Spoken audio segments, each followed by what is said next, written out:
The group faced many different challenges over the course of the show, whether that be a bad guy, a horde of zombies, personal decisions, survival decisions, an attack on their home, sometimes a mix of a few of them, but the Season 2 finale, Beside the Dying Fire, had all of these aspects. Well, maybe Beside the Dying Fire didn't have them face a bad guy per se, but Better Angels, the episode right before it, did, so you know what, I'll just go over that episode too while I'm at it. The ending of Season 2 has a very quick pace. The group loses their home, and we get to see all of these characters change, whether they want to or not. So in today's video, I'm going to be recapping both Better Angels and Beside the Dying Fire, talk about what changes our group faced, and how this episode delivered the end of an era in The Walking Dead, that being the farm era. So reload your shotguns, figure out why Shane turned into a zombie, and await the prison as we dive into the finale of Season 2.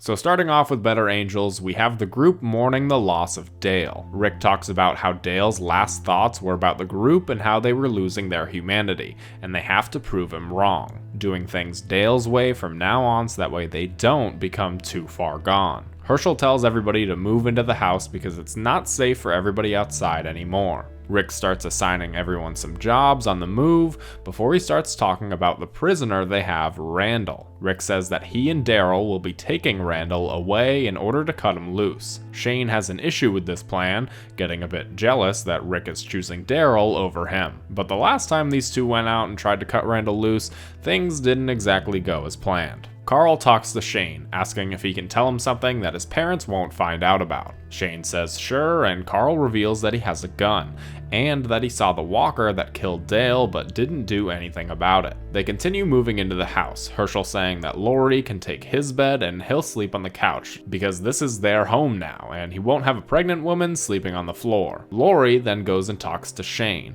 admitting she's at fault for making Rick and Shane at odds with one another, but then she thanks Shane for saving her life, giving him the impression that she still wants him. Rick and Daryl plan their journey as Shane walks up to Rick, telling him what Carl said and handing the gun that Carl had. Shane says that Rick should talk to Carl and he will go out with Daryl, but Rick denies the offer, saying it's his decision on what to do. Shane accuses Rick of caring more about the prisoner than his own son and walks away. Rick goes to talk to Carl, offering him the gun and assuring him that Dale's death is not on him. He tells Carl that things are about to change. There can't be any kids stuff anymore, people are gonna die, and it's just the way that the world is now. Carl takes the gun and the two of them share a nice bonding moment in the barn. Shane pays Randall a visit, so badly wanting to take matters into his own hands, but it seems that he doesn't. T-Dog comes around to go and get Randall because Rick and Daryl are ready to take him out, but Randall is gone. In the woods, Shane takes Randall and says that he wants to join his group because he's done with the group at the farm. Shane looks around to see if anybody is watching, and as they go behind a tree, Randall screams in pain. Shane comes back around the corner and then smashes his face into a tree. The group searches for Randall as Shane comes back with a story, saying Randall got the jump on him and he's armed out there, but that's not true, Shane just hid the gun. Everyone goes back into the house, Rick, Shane, Daryl, and Glenn going out to search for Randall. Rick asks Daryl if he can track him, but Daryl says he doesn't see any tracks. He also doubts that this kid, who's 120 pounds, got the jump on Shane at all. Shane suggests they split up. He and Rick will go one way, Glenn and Daryl will go the other. Rick hears Daryl's words, now doubting Shane's story even happened at all. Daryl does eventually find some tracks, 2 sets of them, finding blood on a tree and even evidence of a scuttle on the ground. But there's no body. They see somebody walking in the distance and hide behind a tree. As he gets closer, they see that it's Randall, but he's somehow turned into a walker. They wrestle for him a bit before Glenn takes out the walker, Daryl complimenting him on his skills. They check the body, but don't see any bites. But they do see that his neck is broken. They wonder how he could have possibly turned, but run and go back to the house. Rick talks to Shane, questioning his story even more, but even Shane isn't trying too hard to sell it anymore. They walk out into the open field, and Rick knows exactly what's happening. He asks Shane what he's going to say to the rest of the group when he comes back without Rick. Shane says that he'll just tell another story. He goes on to tell Rick that he ruined everything by coming back, that he's a better father and a better man for Lori than Rick is. Rick tries to talk Shane off the ledge, saying they can still walk back from this. As he approaches Shane, giving him his gun, Rick pulls a knife, screaming that this was Shane's fault. This was you, not me! You did this to us!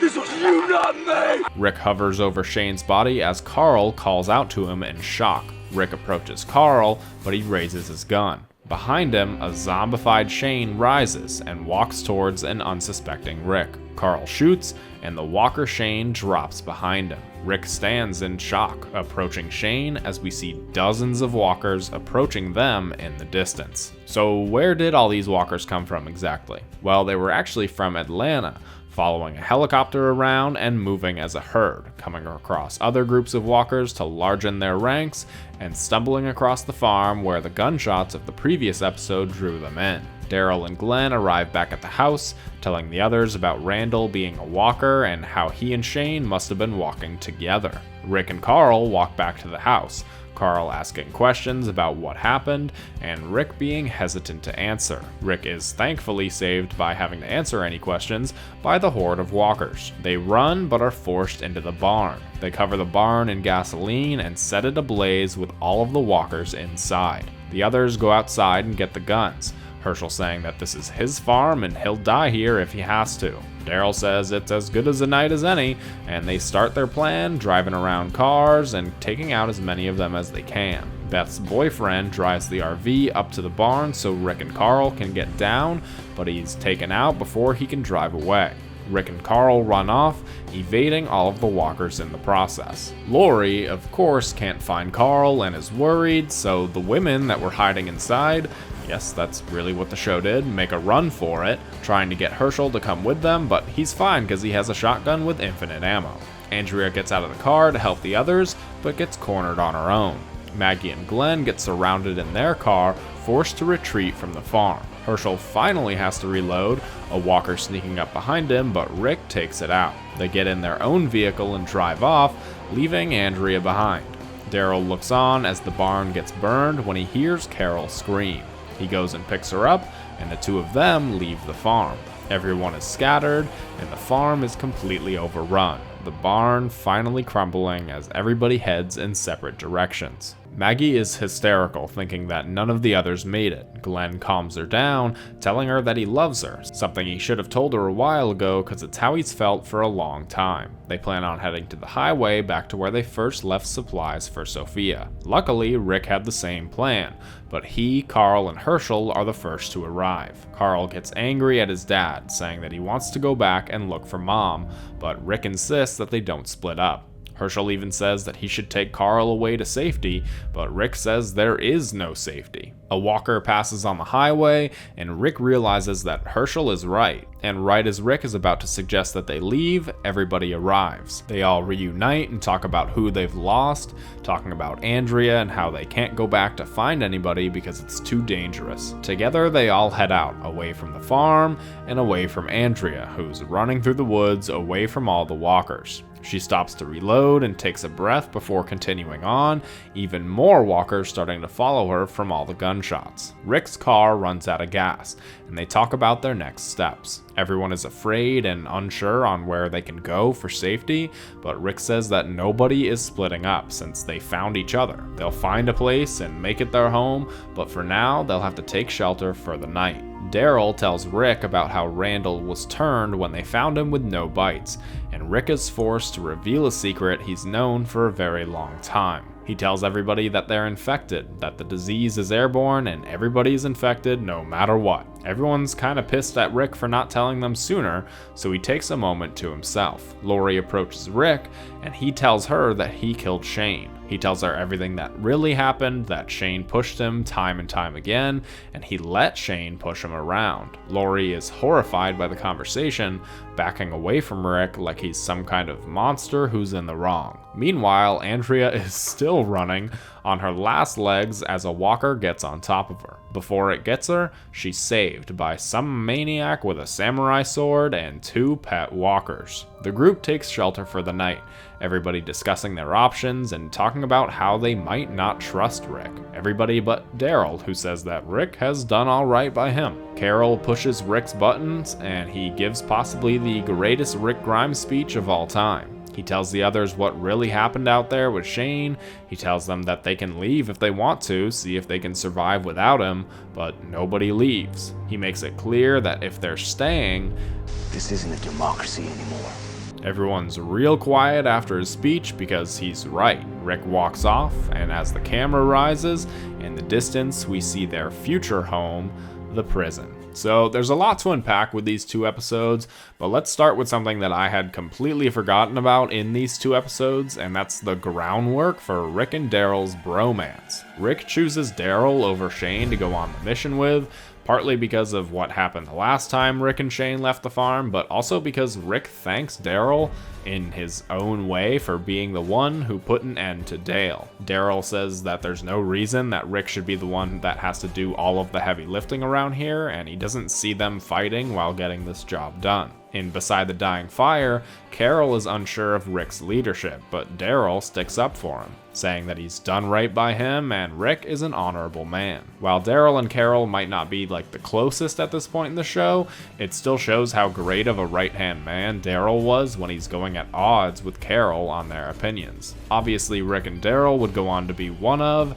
if not the greatest duo in the show, and it's cool to see that since Daryl wasn't in the comics, the seeds were being planted all the way back in season 2 for Daryl to have a bigger role and become brothers with Rick. Of course, one of the big reveals of these episodes is how everybody is infected with the virus. Jenner told this to Rick back at the CDC, and he's been keeping it to himself for the entire season, but these 2 episodes bring that back into the fold. Randall is infected, but he wasn't bit, and Shane reanimates after Rick kills him. So this mystery was pretty cool to see unfold, complete with Shaggy and Scooby going around looking for clues. I always loved these more mysterious aspects to The Walking Dead. Mystery is my favorite genre, and there were moments like this over the years that really kept you guessing and led to big reveals. These episodes show us the culmination of 2 seasons of Rick versus Shane versus Lori. I said in a video a while back, I can't really remember which one it is, but I said that Lori didn't play these 2 against each other. Clearly I hadn't watched this season in a while because she absolutely 100% does exactly that. Lori always finds a way to give Shane some hope, and in Better Angels, it's when she goes up to him and thanks him for saving her and Carl in the beginning of the apocalypse. While there are a lot of times Lori would shut Shane down,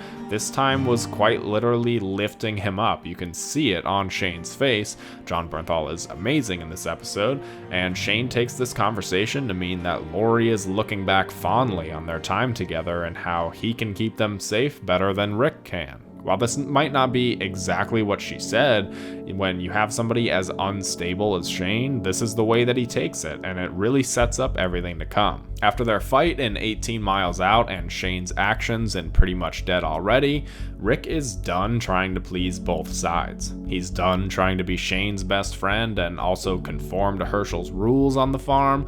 Rick is completely aligned with Herschel and the others at this point, and they're all on the same page as him, but Shane isn't. Rick tells Shane this is the way it's gonna be, this is the plan, and he can't change that. So what does Shane do? He holds whatever leverage he has against Rick and uses it. In this case, that's Carl. He tells Rick what Carl told him about the walker that killed Dale and the gun that he has, not as a way to look out for Carl and do what's best for him, but as a means to taunt Rick, saying, "Your son came to me and not to you," and hold it over his head. I have no doubt that Shane does care for Carl, but this was an act of spite because Shane wasn't getting what he wanted with the prisoner. But the best part of this conversation is that it works. Rick takes a moment to go and speak with Carl, and this gives Shane the opportunity to once again go against Rick's orders. In a lot of ways, I look at this as the true reason for Shane's death. Sure, there was all this drama with Carl and Lori,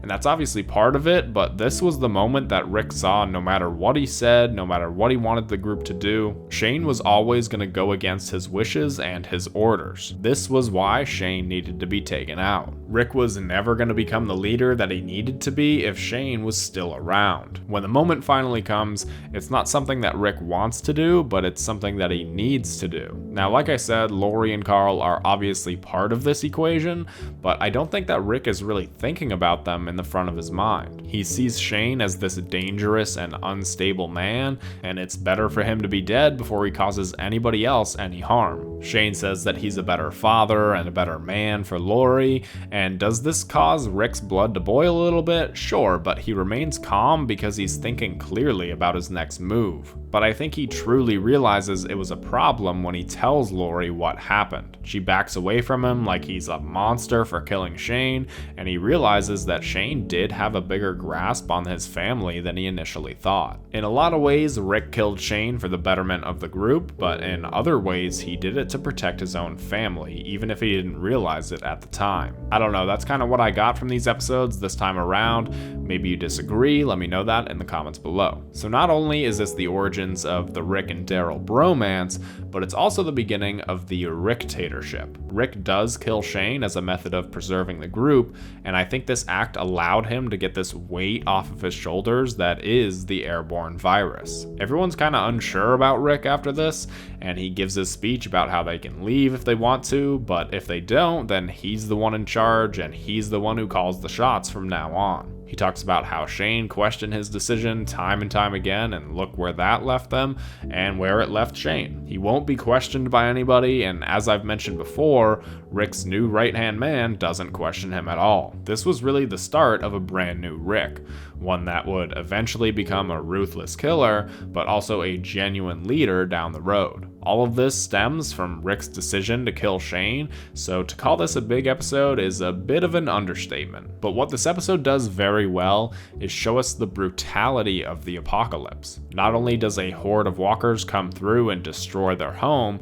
but we get to see the effects of the apocalypse on full display. Shane obviously loses his mind, more so over his love for Lori, but also because he thinks he knows what's best for everybody during this time. Herschel is a man of God, and he talks about how Christ said that there would be a resurrection of the dead, and he just had something else in mind for when that day came. Rick talks to Carl, saying that he wished he could give him the childhood that he had, but those days are over and he needs to grow up very quickly because in this world, people are gonna die. We see that people do indeed die.